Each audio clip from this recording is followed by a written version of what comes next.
Nombor 7, berdasarkan setiap poligon yang berikut, reka satu bentuk teselasi menggunakan transformasi isometri. Bila cakap pasal isometri, kita tahu saiz mesti sama, bentuk pun sama. Bila saiz sama, kita tahu dia mesti bukan pembesaran. Maksudnya dia kecuali pembesaran. Okey. Teselasi ni, bila cakap pasal teselasi ni, kita tahu dia tengah cakap pasal bentuk yang berulang. Dia berulang dan dia tak ada pertindihan. Okey. Contoh kita tengok A. So bentuk segitiga kan. Tak. Okey, dia tak boleh, dia berulang, dia tak ada pertindihan. Dia mesti maksudnya memenuhi ruang lah, tak ada kosong-kosong. Okey, macam ni nampak. Segitiga kan. Okey. Jadi kalau kita okey, macam ni, nampak tak? Kita dapat kan. Kita buat lagi.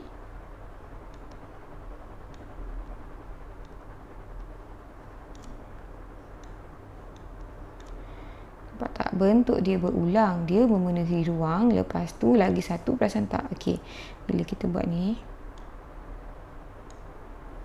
okey, bentuk ni, nampak tak? Yang ni pun macam dikira satu set, sebab atas ni akan sama dengan dia. Nampak? Macam dia segitiga, dia berulang, tapi dia macam ada set baru. Nampak tak? Ni bawah macam ni. Nampak? Ni pun macam ni. Nampak tak? Dia berulang. Okey, segitiga. Okey, kalau kita tengok ni atas bawah ni boleh jadi pantulan. Lepas tu dia boleh jadi, nampak ni dia pusing, putaran. Lepas tu dia boleh jadi juga translasi, macam tu. Nampak tak? Dia bentuk yang sama, dia berulang.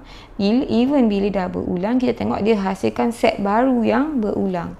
Atas bawah ni nampak sama dia punya bentuk. Kalau kita buat ni, dia berulang lah. So sekarang trapezium. Okey, kalau trapezium, okey, macam ni kan. Okey, kalau kita nak buat dia ni, contoh, kalau kita memang ada putaran, pantulan dengan translasi kan, translasi. Kalau kita terus pantul kat sini, nampak tak? Ada bentuk pelik dekat sini. Jadi tak boleh. Kita nak buat pantulan, putaran, apa lagi tu, dengan translasi pun mesti dia berulang, memenuhi ruang, tak ada pertindihan dan bentuk yang sama. Kalau kita dah dapat ni, nampak ni bentuk apa? Bentuk ni yang ruang ni tak boleh nak buat macam ni. Jadi macam ni salah. Kita kena fikir macam mana dia berulang tanpa ada ruang pelik macam ni. Okey. Okey, jadi kalau kita tengok macam ni, kita try. Okey. Kalau kita buat macam ni, okay, kita boleh dapat tak bentuk, semua bentuk sama? Boleh, nampak? Dia macam kena cubalah tengok. Okay, macam ni kan. So ini, kalau kita buat,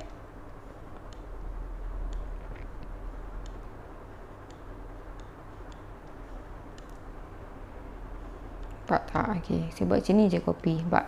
Perasan tak? Kita semua bentuk sama macam trapezium. Nampak ni semua trapezium, walaupun bentuk hodoh sikit. Tapi even bila kita dah berulang, nampak tak? Ni dia akan jadi yang besar berulang. Nampak tak ni?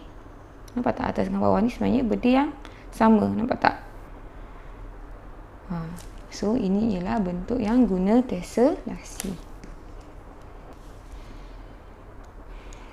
Jadi kita ada pentagon. Jadi pentagon ni macam ni. Pentagon.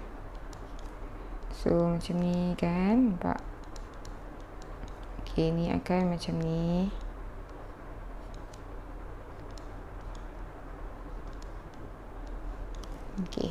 So sekarang kita tahu kita nak buat ke bawah. Kita tengok bawah kita macam ni, nampak? Kan macam saya kata dia akan berulang kan. So yang ni nampak tengah-tengah. Kalau kita nak ulang dia macam ni, nampak? So ni akan dapat balik. Alamak, tak muat. Just nak tunjuk yang Nampak tak? Set sama. Nak tambah lagi pun boleh. Macam tu lah. Okey. Ni pun samalah. Okey, kalau tambah dia akan jadi bentuk yang berulang lah. Okey. Alright. Okey. D ni hexagon. Kalau kita ada macam ni hexagon kan. Kalau kita buat macam ni. Okey. Dapat hexagon. Yang ni pun boleh dapat hexagon.